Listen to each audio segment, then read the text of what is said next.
Welcome back.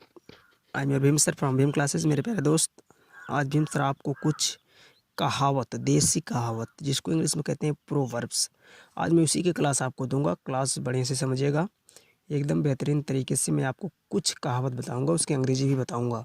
आप समझने का प्रयास कीजिए, स्क्रीनशॉट लेते चलिएगा फटाफट। जिसमें आपका पहली कहावत आपकी है।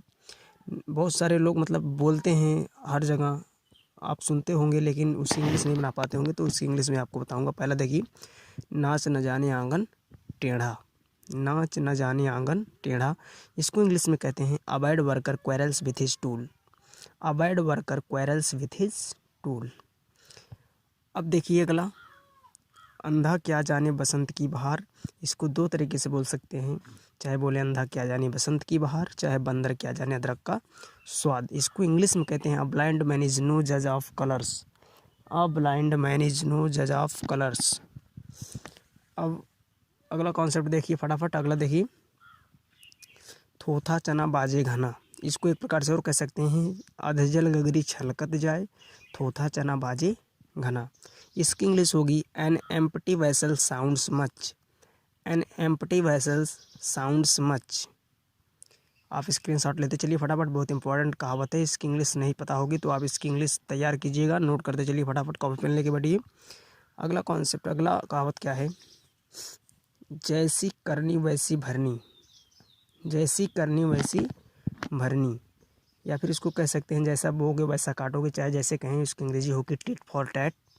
Tit for tat. इसमें एक और है, जैसे कहते हैं जिसकी लाठी उसकी भैंस। जिसकी लाठी उसकी भैंस, तो इंग्लिश इसकी होती है might is right. Might is right. आप समझिएगा बढ़िया से। अगला देखिए, जो गरजते हैं वो बरसते नहीं। जो गरजते हैं वो बरसते नहीं, barking dogs seldom bite. Barking dogs seldom bite. इसको हिंदी में एक प्रकार से और कह सकते हैं, कहते नहीं भौंकने वाले कुत्ते काटा नहीं करते। मूवी का डायलॉग भी होगा, भौंकने वाले कुत्ते काटा नहीं करते, समझिएगा बड़े से। इसकी इंग्लिश होती है बार्किंग डॉग सेल्डम बाइट।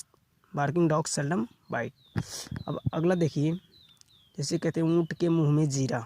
ऊँट के मुंह में जीरा। ऊँट के मुंह में छोटा सा जीरा रखने से कोई प्रॉफिट नहीं होता, उसी प्रकार से कहावत बनी है। तो इंग्लिश में होती है, इंग्लिश में इसको कहते हैं a drop in the ocean. A drop in the ocean. इसका एक सेंस और होता है, एक बूंद महासागर में डालने के समान। मतलब कि महासागर में अगर एक बूंद डालेंगे उसका कोई वैल्यूएशन नहीं, उसी को कहते हैं ऊँट के मुंह में जीरा। A drop in the ocean. A drop in the ocean. अगला कॉन्सेप्ट देखिए फटाफट, इसी में है। अगला एक कहावत और है, लोहे को लोहा काटता है। कहते नहीं लोहे को लोहा ही काटता है।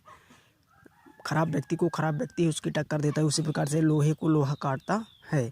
इसकी अंग्रेजी होती है diamond cuts diamonds. Diamond cuts diamond. मतलब कि डायमंड जो होता है जैसे हीरा होता है, हीरा जो है एक प्रकार के हीरा को दूसरा अगर उससे बढ़िया वैरायटी का, उससे अच्छी क्वालिटी का हीरा रहेगा तभी उसको काट सकता है। इसी को कहते हैं डायमंड कट्स डायमंड्स। ठीक मेरे प्यारे दोस्त, अगर क्लास अच्छी लगी हो, वीडियो पसंद आए तो लाइक ज़रूर करिएगा। चैनल को सब्सक्राइब नहीं किया तो सब्सक्राइब करके रख लीजिए, इससे बेहतरीन बेहतरीन प्रोवर्ब्स आपको मिलती रहेंगी। अब मिलते हैं अगले क्लास में। Thank you very much.